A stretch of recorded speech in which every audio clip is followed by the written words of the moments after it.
Lord Curzon 1899 to 1905। आज हम बात करने वाले हैं एक ऐसे वाइसरॉय की जिनका मानना था कि उनका जन्म इंडिया का वाइसरॉय बनने के लिए ही हुआ है। वाइसरॉय बनने से पहले ही लॉर्ड कर्जन इंडिया के बारे में बहुत कुछ जानते थे। वो इससे पहले कई बार इंडिया आ भी चुके थे। 1899 में इंडिया के वाइसरॉय की पोस्ट पर अपॉइंटमेंट लॉर्ड कर्जन के लिए किसी सपने के पूरा होने जैसा। आइए जानते हैं लॉर्ड कर्जन कैसे कर्जन कब से कब था? 1899 से लेके 1905 तक। ठीक है ना, ध्यान से समझिए। लॉर्ड कर्जन जैसे ही भारत का वायसराय बना, बहुत सारी चीजों में इन्होंने सुधार लाया। ठीक, पहला काम इसने किया था 1899 ईस्वी में अंग्रेजी स्वर्ण मुद्रा को भारतीय मुद्रा घोषित कर दिया।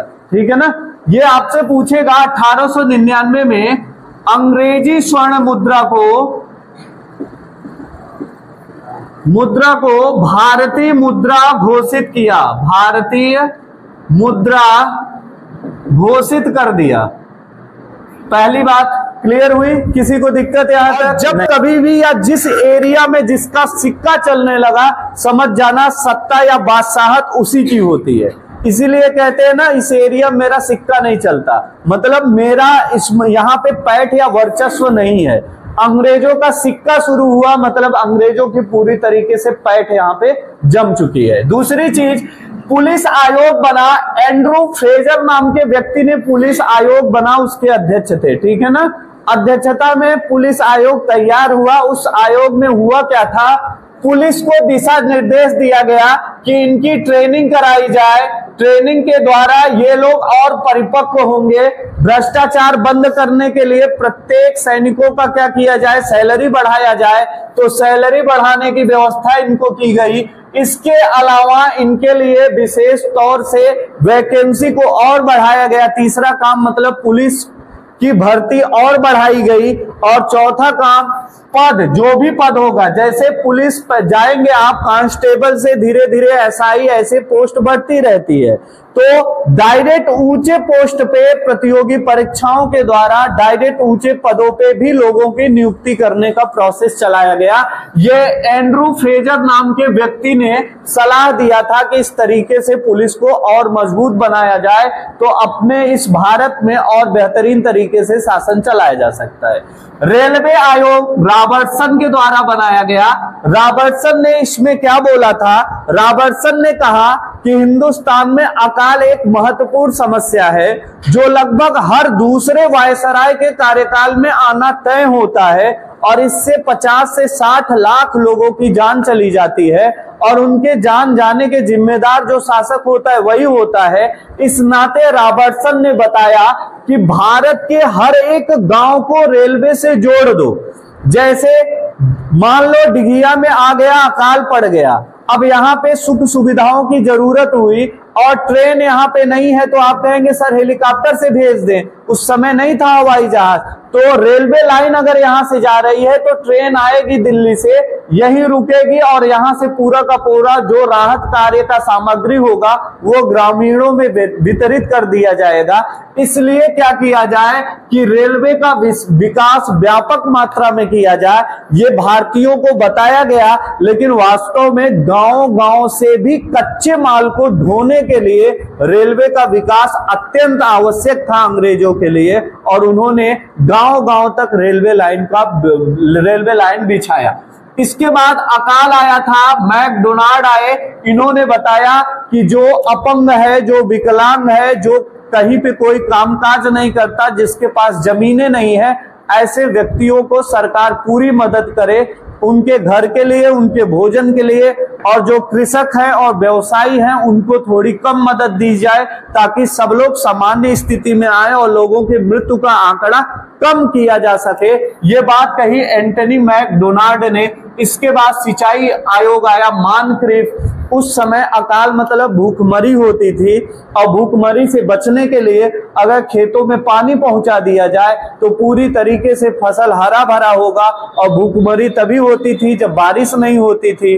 जब खेतों में पानी पहुंचेगा तो बिना बारिश के भी फसल अच्छी की जा सकती है। तो इन्होंने सिंचाई के लिए बेहतरीन काम किया। अब इन्होंने क्या किया, लॉर्ड कर्जन ने सर्वप्रथम कृषि विभाग बनाया। कृषि विभाग, एक कृषि विभाग क्या होता था, कृषि विभाग बनाया और कृषि बैंक भी बनाया था। ठीक है ना, कृषि बैंक। अब कृषि बैंक बनाया, देखिए कितना अच्छी खोपड़ी लगा के अंग्रेज बना रहे। अंग्रेज आपको बता के आ रहे हैं कि मैं बैंक का निर्माण इसलिए कर रहा हूं। पहले के लोग क्या करते थे, गांव में होते थे ब्याज पे पैसे देने वाले, ठीक है ना, तो ऐसे लोग महाजन कहे जाते थे, या उनको कहा जाता था सूदखोर। वैदिक काल में सूदखोर कहा जाता था। ऐसे लोग पैसे देते थे और कुछ एक्स्ट्रा पैसा लेने के बाद साल 2 साल में अपने पैसे वापस ले लिया करते थे। तो इसमें होता क्या था, कुछ शर्तें रखी जाती थी। उस शर्त को आप अच्छे से भली भांति जानेंगे, क्योंकि आज के समाज में वो शर्त चलती है। जैसे आपने किसी को पैसा दिया तो उसके जेवर यानी गहना, सोने की कोई वस्तु को आपने अपने पास रख लिया, जिसको कहते हैं गहन, गहन रखना, ठीक।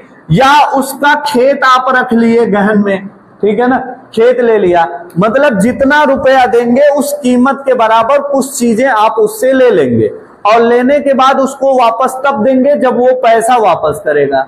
ये इसलिए किया जाता था कि सामने वाला व्यक्ति पैसा वापस कर दे। अब इसमें दिक्कत क्या आई, मान लो एक व्यापारी ने क्या किया, किसानों की जमीन को गहन रख के पैसा दिया, किसान पैसा वापस नहीं कर पाया, तो ये पूरी जमीन पे उसका कब्जा हो जाता था। जो गहन, जो पैसा दिया था वो कब्जा कर लेता था, ठीक है ना। या उनका ये सामान पूरा जो जेवर देते थे वो पूरा कब्जा कर लेता था। नहीं तो करते क्या थे कि वो जो बड़े आदमी थे, व्यवसायी, उनके पास पैसे की कमी नहीं होती थी, वो पैसा कुछ और पैसे देने के बाद पूरा का पूरा जमीन अपने कब्जे में किया करते थे। लॉर्ड कर्जन ने इस पे बहुत बेहतरीन काम किया और बड़े बुद्धि से काम किया। उसने क्या किया कि पैसा आप दीजिए, जेवर गहन रखिए, जमीन आप गहन रखिए, लेकिन शर्त ये होगी कि कोई भी व्यक्ति, कोई भी व्यवसायी जो किसानों को पैसा दिया है उसकी वो कभी जमीन नहीं लेगा, जमीन नीलाम नहीं कर सकता, न कभी उसके जेवर को ले सकता है, ठीक। वो लेगा इसलिए ताकि वो पैसा दे, यदि पैसा नहीं दिया तब भी ये सामान उसको वापस करना पड़ेगा, ठीक। ये शर्त इसलिए रखा गया ताकि कोई किसानों को दे ही ना पैसा। अब पैसा जब किसानों को नहीं मिलेगा तो किसान पैसा पाएंगे कहां से, वो दौड़ के जाएंगे कृषि बैंक के पास। किसके पास जाएंगे, कृषि बैंक। अगर बताओ इनको पैसा जब महाजन लोग, भारत के लोग दे दिए, तो इस बैंक में जा क्या करेंगे, कुछ नहीं। अब ऐसा नियम आ गया कि महाजन लोग न जमीन ले पाएंगे, न उसका जो जेवर दिया है जेवर पे कब्जा कर पाएंगे, सरकार जबरदस्ती छीन के उसको वापस कर देगी, तो कोई पैसा देगा क्या, कभी कभी नहीं देगा। अब किसान जाएंगे कृषि बैंक के पास और बैंक वाले ऋण देंगे, ऋण देने के बाद जब किसान वापस नहीं कर पाएगा तो जो काम महाजन करते थे वो काम बैंक करेगा। जैसे आपने किस्त पे गाड़ी लिया और किस्त टाइम से नहीं भरे, अब वहां से कंपनी वाले आएंगे, आपकी गाड़ी उठा ले जाएंगे, बोली लगा के बेच के अपना पैसा निकाल लेंगे। यही करते हैं कि नहीं करते।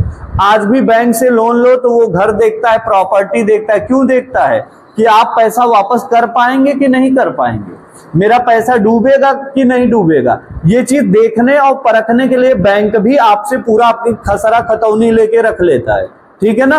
तो हुआ क्या इसमें अब लोग, किसान कृषि बैंक के पास जाने लगे और पैसा वापस न करने पे अंग्रेज सरकार ने किसानों की जो उपजाऊ जमीन होती थी उस पे कब्जा करना वो क्या कर दिए, शुरू कर दिए।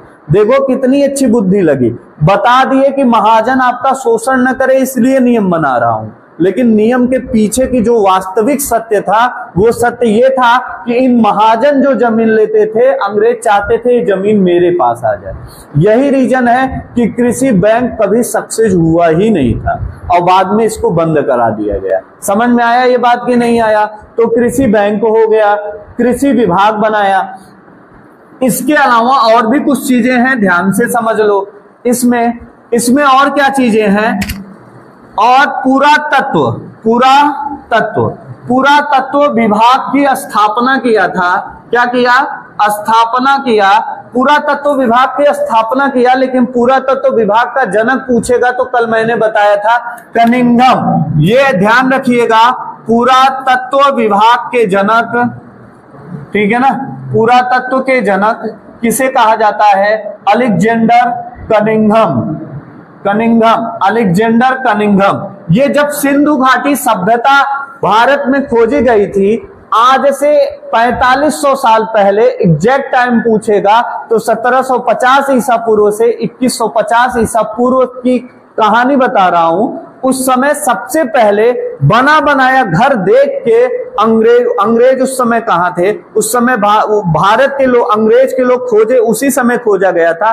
अंग्रेजों को सूचना देने वाला जो व्यक्ति था वो कनिंघम था, इसलिए इसको भारतीय पुरातत्व का जनक कहा जाता है। ठीक, पुरातत्व विभाग बनाया और भारत में जो पुरानी बहुत मकान, आलीशान मकान आज बना दीजिए। आज के दौर का सबसे बेहतरीन मकान, लगभग 140 फ्लोर ऊंचा और आधुनिक जो भी सुख सुविधाएं हैं उससे लैस कर दीजिए। आज के 200 साल बाद उस मकान को आप नहीं देखेंगे, आपका नाती पोता जब देखेगा तो वो मकान पूरी तरीके से जर्जर हो चुका होगा। ठीक है ना। तो ऐसे बहुत सारे आलीशान भवन भारत में थे राजा महाराजा के, जो पूरी तरीके से जर्जर अवस्था में आ गए। अगर देखना हो तो राजा मांडा की कोठी देख लो, आलीशान। आज के दौर में वो 3-3 फ्लोर आलीशान बंगला दिखेगा और वो बना कब का है, 14वीं मतलब 1400, जब बाबर का जमाना था तब से बना है वो। ठीक, और लेकिन आज भी देखने में उसका अपना रोमांच रहता है। ऐसे पुरानी बिल्डिंगों को, पुराने महल को बनाने का कार्य किसने किया था, बनवाया, ये बनवाने का काम किसने किया, लॉर्ड कर्जन ने किया। इसीलिए इसे पुरातत्व विभाग स्थापना किया था। इसके अलावा इसने 1904 ईस्वी में एक विश्वविद्यालय एक्ट लाया था। क्या लाया था? विश्वविद्यालय एक्ट। ठीक है ना। जब तक खत्म नहीं होगा छोड़ूंगा नहीं, आज इसको फाइनल करूंगा। इस विश्वविद्यालय एक्ट के तहत विश्वविद्यालयों को मान्यता जो प्रदान की जाती थी उसका नियम ये थोड़ा सा टफ बना दिया। क्यों? क्योंकि भारत में क्रांतिकारी गतिविधियां जन्म लेने लगी और वो जन्म कहां से होता था? बड़े बड़े विश्वविद्यालय से होता था। मदन मोहन मालवीय थे, ये सर सैयद अहमद खां थे, ये सारे लोग अंग्रेज के खिलाफ बच्चों को तैयार करने लगे और धीरे धीरे पूरी की पूरी भारतीय फौज तैयार हो जा रही थी। उसी को रोकने के लिए विश्वविद्यालय एक्ट आया और इसकी मान्यताओं पे रोक किया गया। अंग्रेज डायरेक्ट अपना आधिपत्य विश्वविद्यालय पे कर लिए, नहीं तो इनकी विदाई हो जाती। ये 1904 की घटना है, इसको ध्यान रखिएगा। इसके अलावा इसी के समय में 1905 में क्या हुआ था? बंगाल विभाजन। बंगाल विभाजन, ध्यान से सुनिएगा। बंगाल विभाजन क्या है? एक दौर था जब 16 महाजनपद आया था, उस समय मगध कहा जाता था बिहार वाले क्षेत्र को। बिहार की राजधानी पटना है और पटना का पुराना नाम पाटलिपुत्र रहा करता था, या उसी को दूसरा नाम क्या कहते हैं? पाटलिपुत्र का दूसरा नाम, ठीक, राजगृह। पहले वही था, फिर पाटलिपुत्र आया, बाद में पटना बना। ध्यान रखना, ये सब पूछता है। वैदिक काल से ये सारी परंपराएं चली आई है। अब इधर ध्यान देना, मैं बताना क्या चाहता हूं। बंगाल, ये बंगाल जो है आधुनिक बिहार राज्य, पश्चिम बंगाल, असम और नीचे एक और राज्य है उड़ीसा, इसको मिला लो और बांग्लादेश को मिला लो तो ये पूरा बंगाल था। पूरे क्षेत्र को बंगाल कहा जाता था। अब तो पश्चिम बंगाल एक अलग राज्य हो गया, असम एक अलग राज्य, उड़ीसा अलग राज्य और बिहार अलग हो गया और एक देश बन गया बांग्लादेश। इन सभी को मिला के बंगाल कहा जाता था। ठीक है ना। और भारत में सबसे पहले राष्ट्रीय चेतना जो जगी थी वो राष्ट्रीय चेतना बंगाल में जगी थी। राष्ट्रीय चेतना होती क्या है? जब आपको अपने हक की पहचान हो जाए, अपने हक की पूरी, जैसे पहले क्या होता था, लोग किसी का कुछ भी शोषण करते थे, लोग सहज उसको स्वीकार कर लेते थे। लेकिन आज का वो दौर नहीं है। आज अगर किसी का आप शोषण कर रहे हैं, वो चाहे जो व्यक्ति हो, वो अपनी आवाज को लेके खड़ा हो जाएगा कि नहीं, ये मेरा अधिकार है, मैं इसे लेके रहूंगा। ठीक है ना। भारत के लोग जानते ही नहीं थे कि मैं गुलामी के दौर में हूं, अंग्रेज हमारे ऊपर राज्य कर रहे हैं और मैं इनकी गुलामी के जंजीर में बंधा हुआ हूं। ये बात सर्वप्रथम भारत में बंगाल के लोग जाने।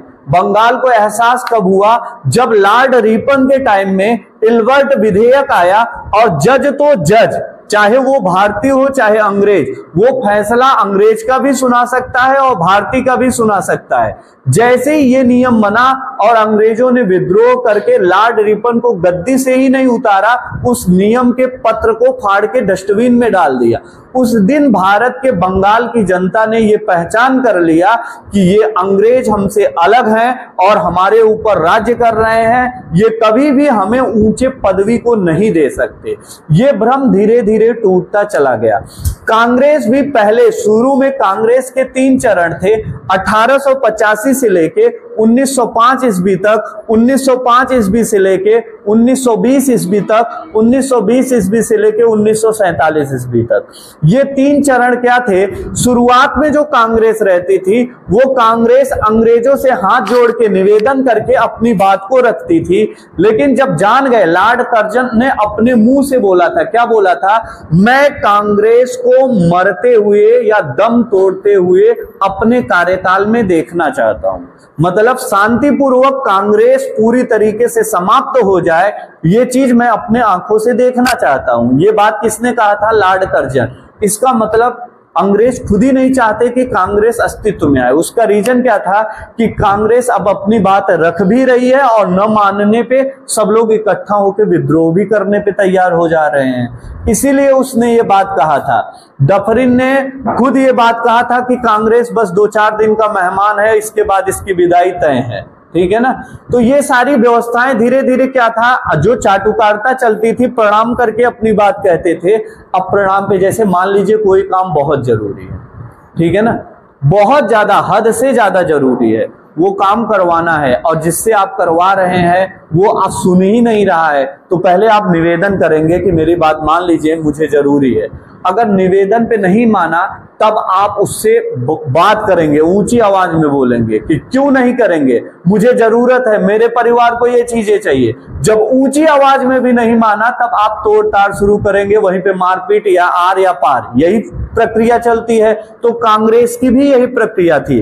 पहला निवेदन हुआ, निवेदन जब नहीं माने तो अब उन दोनों की बात चलेगी, बातों से लड़ाई चलेगी। ठीक, खूब, ये उनको वो इनको, यही दौर चलेगा। इसके बाद फिर अंग्रेजों के साथ डायरेक्ट टक्कर लेने की लड़ाई चलेगी और धीरे धीरे वो लड़ाई 1947 में देश को आजाद कराएगी। ठीक है ना? ये वही दौर है। कर्जन ने वही काम किया। बंगाल में जब देखा भारत में राष्ट्रीय चेतना जग गई। राष्ट्रीय चेतना मतलब कि भारत के लोगों को एहसास हो गया कि अंग्रेज हमारे कभी सगे नहीं हो सकते। ये लोग खुद ही कहते हैं इंडियन और डॉग्स नॉट अलाउड, यानी ये दोनों, कुत्ता और भारतीय दोनों एक बराबर है, इनको बुद्धि नहीं होती है। 1857 की क्रांति में ये लोग बयानबाजी कर चुके हैं कि बर्बरता के खिलाफ सभ्यता का युद्ध। सभ्यता मतलब अंग्रेज, बर्बरता मतलब भारतीय। मतलब कहने का तात्पर्य भारत को जलील करने में किसी प्रकार की कोई कमी नहीं छोड़े थे। और अब भारत के लोग इस बात को समझ गए, ये एहसास कर चुके। लेकिन अब तक बहुत देर हुआ। भारत मां 900 वर्षों तक गुलाम थी। 800 वर्ष मुगल के, उसके बाद अंग्रेज की गुलामी 100 साल किए, 150 साल किए, तब एहसास हुआ यार कि हम लोग गुलाम हैं। अभी तक पता ही नहीं था कि हम गुलामों चल रहे हैं। ठीक, देर सही, कहते हैं जब जागो तब सवेरा। सवेरा अब होने वाला है।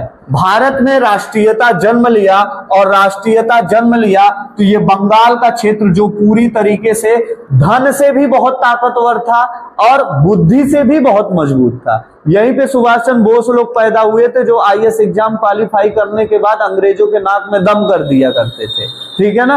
अब बंगाल को कहां बांट दिया जाए? बांटेंगे कैसे? बहुत अच्छी खोपड़ी लगाएंगे। अंग्रेज ऐसे ही नहीं 50 देश पे राज करते थे, खोपड़ी थी तब करते थे। ठीक है ना? तुम भी देखो कैसे किए राज, ध्यान से देखना।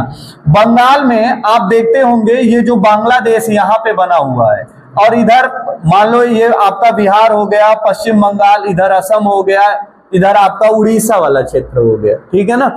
और ये वाला आपका बांग्लादेश। तो यहाँ पे मुस्लिम की संख्या ज्यादा है, बांग्लादेश में मुसलमान ज्यादा है, तो मुस्लिम की संख्या यहां ज्यादा है और इधर हिंदुओं की संख्या ज्यादा है। तो इसको ऐसा बांटा गया कि एक तरफ हिंदू ज्यादा रहे, एक तरफ हिंदुओं की संख्या ज्यादा रहे, ठीक है ना, यहाँ हिंदू ज्यादा है, और एक तरफ मुसलमानों की संख्या ज्यादा रहे, ठीक है ना, यहाँ मुस्लिम ज्यादा रहे। तो होगा क्या, इनको धर्म के नाम पे लड़ाया जा सकता है, क्योंकि अंग्रेज को पता था कि हिंदुस्तान वाले लोगों को पीट पाट दो कोई दिक्कत नहीं, लेकिन अगर उनके धर्म पे अगर आघात किए तो बवाल होगा। इतिहास इसका गवाह है, चाहे बैरकपुर में सैनिक विद्रोह जो हुआ था पहली बार, बेल्लोर विद्रोह जिसको कहते हैं, तिलक लगाने से मना किया, टोपी पहनने से मना किया, समुद्र पार करने के लिए कहा, सब लोग मिल पट के 200-400 अंग्रेजों को पीट पाट दिए। ठीक है ना। जब तक धर्म की बात नहीं आती तब तक हिंदुस्तान क्रोधित नहीं होता, और धर्म की बात आएगी तो हिंदुस्तान क्रोध में उठ जाएगा। 1857 की जो क्रांति हुई थी, उस क्रांति का मेन कारण था कि गाय की चमड़ी हिंदू कभी मुंह से नहीं टच कर सकते, सुअर की चमड़ी कभी मुसलमान नहीं टच कर सकते, और उसी दोनों की चर्बी युक्त कारतूस तो भरना था, इसलिए महाभारत हो गई। तो उस कुल मिला के धर्म वाला काम अगर आया तो इन दोनों को भिड़ा देंगे। अब वही काम करेगा।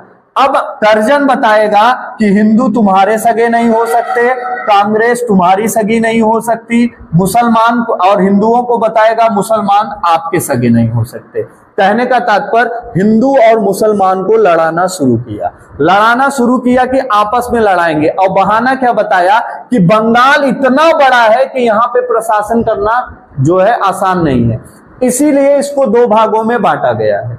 रीजन बताया कि बड़ा होने के नाते प्रशासन यहाँ पे अच्छे से सुचारू रूप से नहीं हो रहा है, इसलिए 2 भागों में बांटा तो ठीक किया, लेकिन एक तरफ मुसलमान को ज्यादा किया, एक तरफ हिंदू को ज्यादा किया। और यही बंगाल विभाजन 1945 आते आते जो है, ध्यान से समझना, 1945 में एक प्रत्यक्ष कार्यवाही दिवस होगा जिसमें हिंदू मुसलमान को काटेंगे और मुसलमान हिंदू को काटेंगे, और इस पूरी कार्यवाही में लगभग 2 लाख लोगों से ज्यादा लोगों का जो है कत्लेआम किया गया। सड़कों पे हिंदू दिखा तो मुसलमान गर्दन काटते थे, मुसलमान दिखे तो हिंदू गर्दन काट देते थे। उसका रीजन केवल ये बंगाल विभाजन था जो लॉर्ड कर्जन ने करके गया था। ठीक है ना, ये ध्यान रखना। अब विभाजन तो हुआ, विभाजन होने के बाद क्या हिंदुस्तान के लोग इतने मूर्ख थे सर कि उनको राष्ट्रीयता का ज्ञान हो गया, लेकिन उनको ये ज्ञान नहीं हुआ कि हमको लड़ाने के लिए ये बात की जा रही है। ज्ञान बहुत अच्छे से था। ये जो घोषणा हुई थी बंगाल विभाजन का, ये 19 जुलाई के दिन हुई थी। ठीक है ना, 19 जुलाई 1905 को हुई, लेकिन पूरी तरीके से जब लागू किया गया, ध्यान देना, लागू वाला याद करना, घोषणा वोषणा वाला मत याद करना, नहीं पूछेगा। लागू हुआ था 16 अक्टूबर 1905 ईस्वी को। जिस दिन ये लागू हुआ उस दिन भारत के लोगों ने विरोध किया, रक्षाबंधन मनाया गया। रक्षाबंधन अगस्त में मनाया जाता है, लेकिन 16 अक्टूबर के दिन क्यों मनाया गया? क्योंकि उस दौरान हिंदू और मुसलमान को अलग करने की बात कही गई, तो हिंदू मुसलमान के कलाई पे राखी बांधे, मुसलमान हिंदू के कलाई पे राखी बांधे, और अंग्रेजों को दिखाया कि हम दोनों एक हैं, हम दोनों अलग नहीं हो सकते। ठीक है ना, तो राखी बंधने के अलावा लोगों ने इसका विरोध बंग भंग आंदोलन, जैसे बंगाल का विभाजन हुआ, बंगाल के विभाजन के बाद इस आंदोलन को कहा गया बंग भंग आंदोलन। ठीक है ना, बंग मतलब बंगाल, भंग मतलब तोड़ना, बंगाल को तोड़ने वाला आंदोलन जो हुआ था, जो तोड़ा गया था, इसके लिए जो आंदोलन चलाया गया, उस आंदोलन को बंग भंग आंदोलन कहते हैं। ठीक है ना, इस आंदोलन में बहुत सारे लोगों ने बढ़ चढ़ के भाग लिया, लेकिन भाग लेने के बाद अंग्रेजों का कुछ नहीं उखाड़ सकते जब तक उनको आर्थिक चोट न पहुंचे। ठीक है ना, चोटें कई प्रकार की होती है। एक, किसी को मार दिए, उसका सर फूट गया, ये चोट। किसी को ऐसा शब्द बोल दिए कि 24 घंटे सोच रहा है कि कैसे बोल दिया, ये दूसरा चोट है। ठीक है ना, या किसी के अंतर आत्मा पे आघात आपने पहुंचा दिया, वो भरोसा कि आपने तोड़ दिया, तो ये भी एक चोट है। चोट कई प्रकार के होते हैं। तो यहाँ जो बंग भंग आंदोलन था, शुरुआत में अंग्रेजों से डायरेक्ट टक्कर लेना ये सही बात नहीं थी। क्यों नहीं थी? क्योंकि अंग्रेज के साथ सिख थे। 1857 की क्रांति में सिख भारत की तरफ से नहीं लड़े थे, अंग्रेजों के साइड से लड़े थे। ठीक है ना, और सिखों की आपको पता है 1858 का जो एक्ट आया था, जो कौन था वो, लॉर्ड कैनिंग, लॉर्ड कैनिंग ने इलाहाबाद के मिंटो पार्क में जो पत्र पढ़ा था उसमें लिखा था कि सैनिकों की भर्ती गोरखा से होगी और सिखों से होगी। जो 1857 की क्रांति में भारत का साथ नहीं दिए थे उन्हीं की भर्ती की जाएगी। तो सिखों की संख्या ज्यादा है, ठीक है ना, और ज्यादा होने के कारण, और सिख साथ क्यों नहीं दिए, क्योंकि सिखों के जो 10 गुरु थे, 10 गुरु में से 2 गुरु, गुरु अंगद देव और गुरु अर्जुन देव, इन दोनों की हत्या कौन किया था, मुगल बादशाह। और 1857 की क्रांति में हमने अपना नेता जिसे चुना वो मुगल बादशाह बहादुर शाह द्वितीय था, ठीक है ना, इसीलिए उन्होंने साथ नहीं दिया। अब हुआ क्या, इस बंगाल विभाजन में बंग भंग आंदोलन हुआ और इसी आंदोलन में एक गीत उत्पन्न हुआ, उस गीत को हम कहते हैं वंदे मातरम। वंदे मातरम, ठीक है ना। वंदे मातरम एक ऐसा गीत था कि इसको लोग ऐसे कागज पे लिखने के बाद पूरी टोली बना के रैलियां निकालते थे और वंदे मातरम बोलते रहते थे, ठीक है ना। तो अब इससे होगा क्या, वंदे मातरम से अंग्रेजों की इतनी चिढ़ हो गई, वो समझ नहीं पाते थे कि ये लोग क्या बोल रहे हैं, उनको लगता था अपनी भाषा में गाली दे रहे हैं उनको इतना डर हो गया, वंदे मातरम पे प्रतिबंध लगा दिया कि कोई वंदे मातरम बोलेगा तो जेल में बंद कर दूंगा, ठीक, इतना डर गए, वो समझ नहीं पा रहे वंदे मातरम है क्या, उनको लग रहा है गाली दे रहे हैं। भारतीय पूछेंगे, बताएंगे हाँ तुमको गरिया रहे हैं, जाओ लड़ भिड़ जाओ जो करना हो, ठीक है। तो इस पे प्रतिबंध लगाया। इसके बाद जो आंदोलन चला, एक नया आंदोलन जन्म लिया, उस आंदोलन को कहा जाता है स्वदेशी आंदोलन। क्या कहते हैं, स्वदेशी आंदोलन। ध्यान से देखिएगा, स्वदेशी आंदोलन। ये जो स्वदेशी आंदोलन है इसमें क्या किया गया, बहुत इंपॉर्टेंट चीज ध्यान रखिए, वास्तव में भारत में राष्ट्रीयता जन्म ले लिया था। ये आंदोलन अगर आप हृदय से कभी पढ़िए, मजा आ जाता है यार, कि उस दौर में भी इतनी देशभक्ति अपने देश में रहा करती थी। इन्होंने तय किया, क्या तय किया, कि आज के बाद से अंग्रेजों के फैक्ट्री में बनी हुई कोई भी सामान हम यूज नहीं करेंगे। ये किसने तय किया, भारतीय क्रांतिकारियों ने तय किया कि हम अंग्रेजों से बनी, अंग्रेजों के फैक्ट्री या अंग्रेजों के द्वारा बनी हुई किसी भी वस्तु को हम यूज नहीं करेंगे। अब इसमें हुआ क्या, एक लोगों के कहने से नहीं होगा, जब पूरी जनता मानेगी तब। भारत गवर्नमेंट कितनी बार चिल्लाती रह गई, प्लास्टिक पन्नी बंद कर दीजिए, जो पॉलीथीन आता है। इसके अलावा वो जो होता है लाइट, दिवाली पे जो लाइट आती है चाइनीज लाइट, उसको बंद करने के लिए कुछ बंद हुआ क्या, नहीं हुआ। क्यों, क्योंकि हमारे अंदर राष्ट्रीयता ने जन्म नहीं लिया। जिस दिन राष्ट्रीयता जन्म ले लेगा और हम लोग अपने राष्ट्र के लिए जीवित रहने लगेंगे, उस दिन कोई फॉलो करे या ना करे, लेकिन हम स्वतः फॉलो करना शुरू कर देंगे, क्योंकि मुझे अपना देश प्यारा है, लोगों की हंसी से कोई फर्क नहीं पड़ता, ठीक है ना।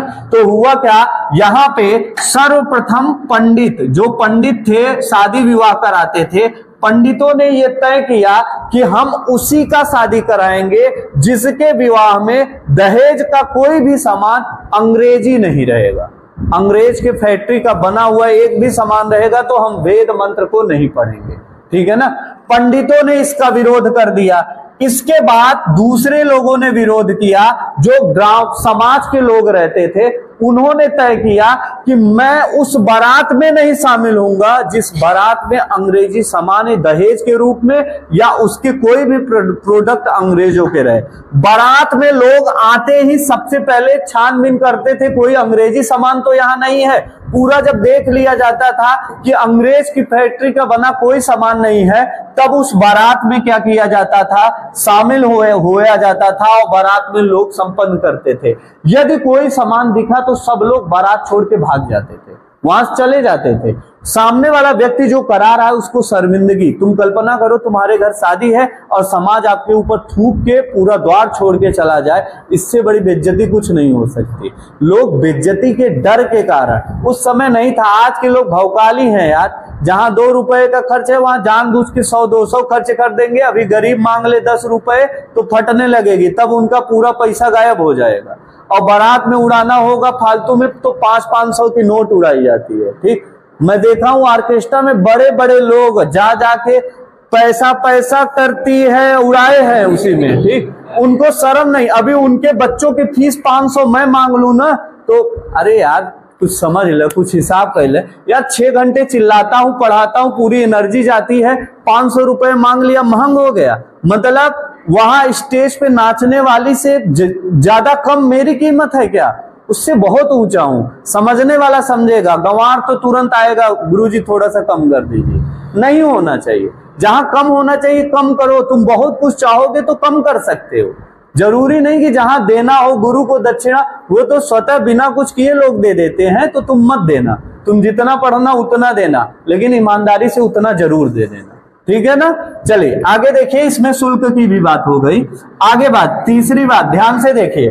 तीसरी चीज, लोग दुकानों में जाते थे और दुकान में से अंग्रेजी सामान जितने रखे रहते थे बेचने के लिए, अगर दुकानों से अंग्रेजी सामान हटा देंगे तो जनता खरीदेगी नहीं, सिंपल सी बात, ठीक। तो अब हुआ क्या, तो लोग दुकान में गए, जितने भी अंग्रेजी सामान थे सबको बाहर रोड पे निकाल के रखा और दुकान वाले को पूरी कीमत दे दिया, लो तुम्हारा इतने का सामान है, ये पैसे रखो, इसको मैं जला रहा हूं, लेकिन दोबारा अगर सामान दिखा तो बिना पैसे दिए पूरा सामान मैं जला दूंगा, ये ध्यान रखना।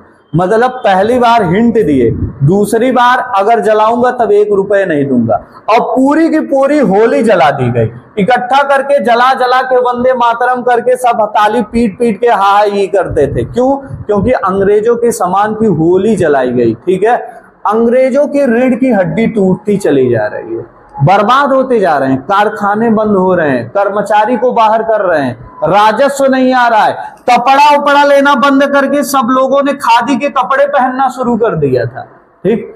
अंग्रेजी व्यवस्था पूरी तरीके से चरमरा गई, ठीक। अब वो अपनी कंपनी को छोटी करने लगे, कंपनी से लोगों को बाहर करने लगे हैं, खुद उनका राजस्व आधे से कम हो गया और पूरी तरीके से अंग्रेजों की कमर टूट चुकी है। लेकिन अंग्रेज ये बंगाल विभाजन वाला फैसला चेंज नहीं करेंगे। क्यों? जिस दिन चेंज कर दिए उस दिन वो भारत से विदाई होना पड़ेगा और भारत में रहने के लिए हिंदू मुसलमान को लड़ाना पड़ेगा।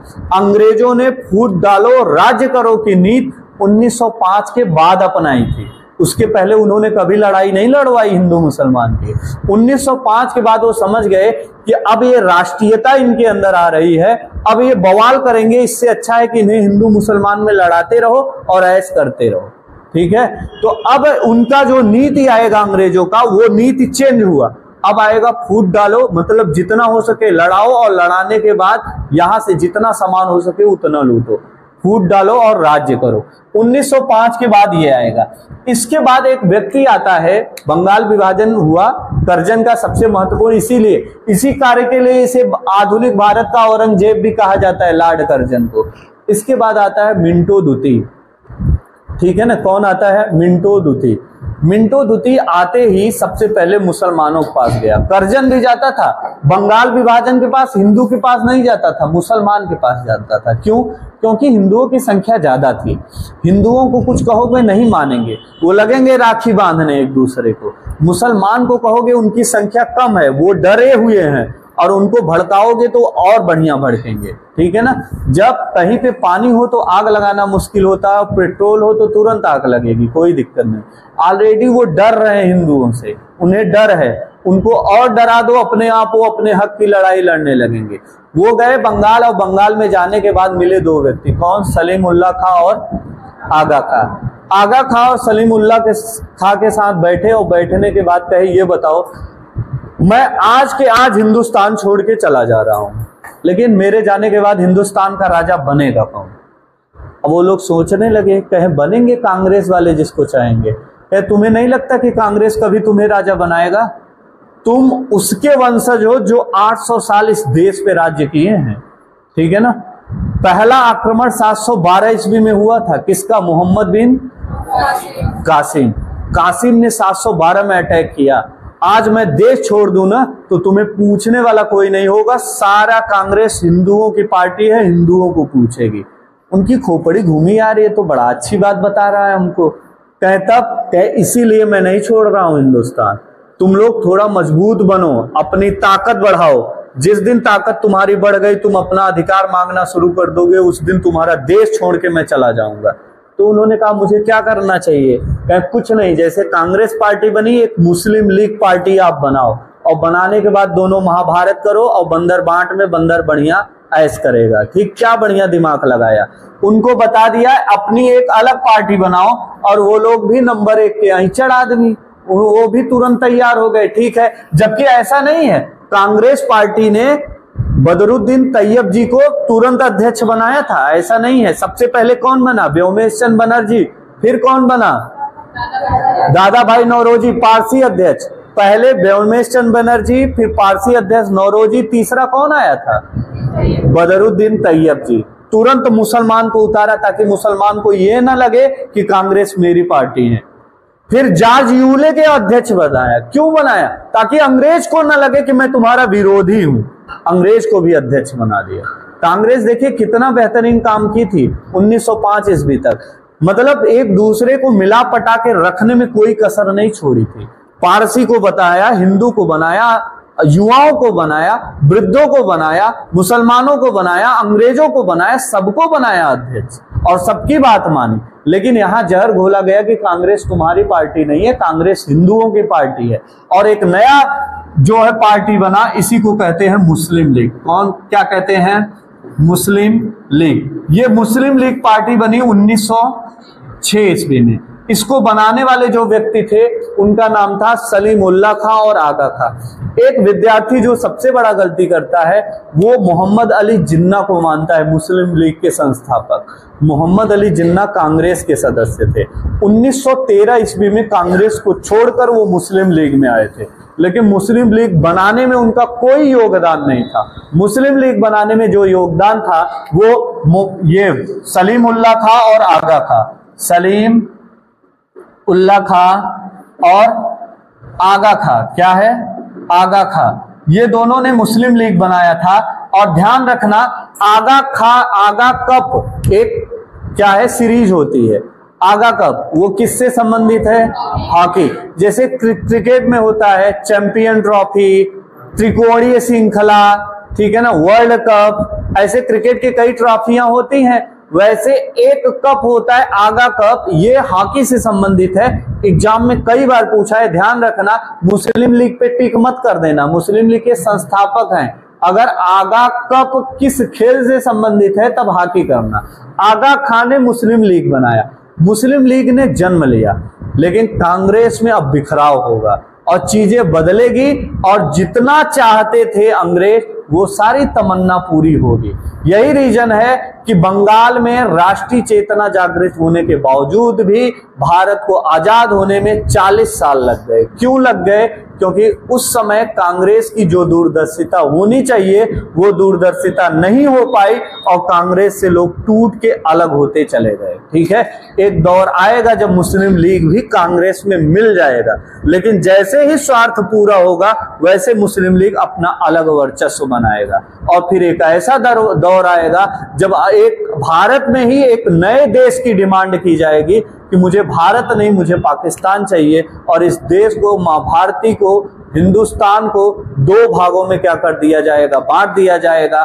मां भारती के सीने पे एक खंजर चलेगी और उस खंजर के माध्यम से एक तरफ हिंदुस्तान और दूसरे तरफ पाकिस्तान नाम का एक दो अलग अलग राष्ट्र जन्म लेंगे और यूएनओ मजा लेगा और हम दोनों मिलके लड़ेंगे। यूएनओ के सामने हाथ जोड़ के रिक्वेस्ट करेंगे मेरा फैसला करो और यूएनओ हम दोनों को भिड़ाती रहेगी। क्यों? क्योंकि अगर हम दोनों संभल गए तो पूरी दुनिया का नेतृत्व करेंगे और पूरी दुनिया का मार्गदर्शन करेंगे। यूएनओ चाहता है कि अमेरिका करे, क्योंकि आधी से ज्यादा बॉडी वहां जो बैठी है वो अमेरिका की बैठी है। समझ में आया कि नहीं? इसके पीछे की पूरी थ्योरी समझा करो, इतिहास पढ़ो ना, इतिहास को महसूस करो, इतिहास है क्या। और इतिहास बहुत कुछ सिखाता है जो भविष्य में आपको काम आएगा। जिसने इतिहास पढ़ा वो जीवन में कभी असफल नहीं हो सकता, क्योंकि वो जानता है किस घटना के बाद क्या अंजाम होने वाला है। वो कभी गलत कदम उठा ही नहीं सकता। इसलिए इतिहास को बीती हुई कहानी की तरह नहीं, अपने जीवन में आने वाले दर्पण की तरह पढ़ो कि हमें फैसला कहां, कब, कैसे लेना है। ये चीज अगर पढ़ोगे तो उसका इंटरेस्ट भी बढ़ेगा और आपको चीजें समझ में भी आएगा और एग्जाम में तो पूरा धुआं धुआं करके उड़ा दोगे। समझ में आया? आज लाड कर